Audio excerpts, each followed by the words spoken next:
ઓમ હર હર હર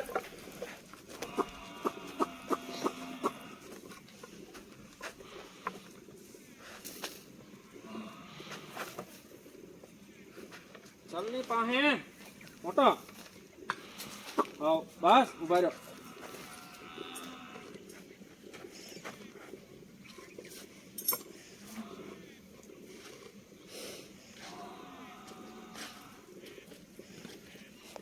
હાલો આપણે તેલ વાવવાના છે અને પછી એવું છે કે કાલે શિવરાત થાય.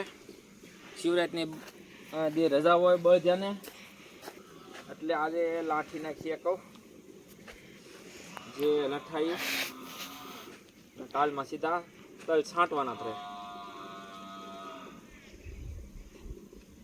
હવે મોડું નહીં થાય ને, શિવરાત છે કાલ, પછી તલ વાવવાનું.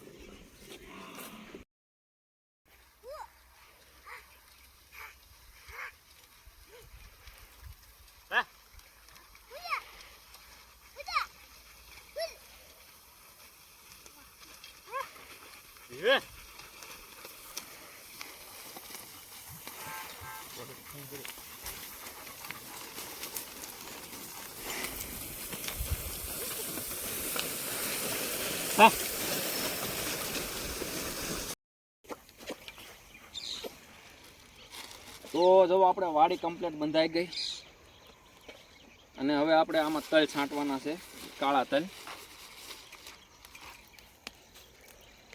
તો આમાં જો આપણે 2 કેરા છાંટ્યા છે અને આમાં આમ ધીરે ધીરે પારવા છાંટી દેવી એટલે ગાળવા ન પડે.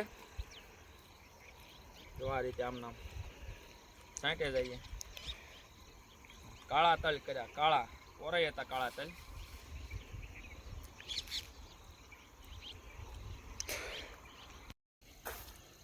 તો તલ જે ચાલુ છે છાંટવાનું, અડધા છાંટ્યા છે, અડધા છાંટી વાળે, અડધા બાકી છે અને ચાલું કળિયું આંકવાનું ચાલુ છે. અમારે આ ભક્તિબેન બળદિયાનો એને શોખ પહેલેથી, હાથી આંકતા હોય બળદના, એટલે એને હાંકવાનો શોખ વધારે. આ તો ખાલી છે, નકર બા દંતાળ છે કેમ જોઈ લો, ખાલી હાંકે જાય ને. આખો દી કયો ને હાથી આખો દી હાથી હાંક્યા કરે, બોલો થાકે નહીં. જો એટલે આંક્યા બાકી છે, ઓલ કે આંકાઈ ગયું છે. તો ચાલો મણું તલ છાંટવા, કેમ કે દી આથમવાની તૈયારી છે. દી તો આથમી ગયો છે, 6:30 થઈ ગયા એટલે, પણ થોડું અંજવાળું છે તો હું કહું છાંટી વાળું તલ. તો ચાલો મણું છાંટવા.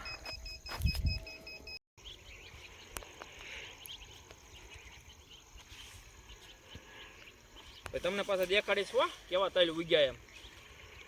એટલા તલ જ છે, એમાં ખાતર નથી ભેળવું કાંઈ નહીં.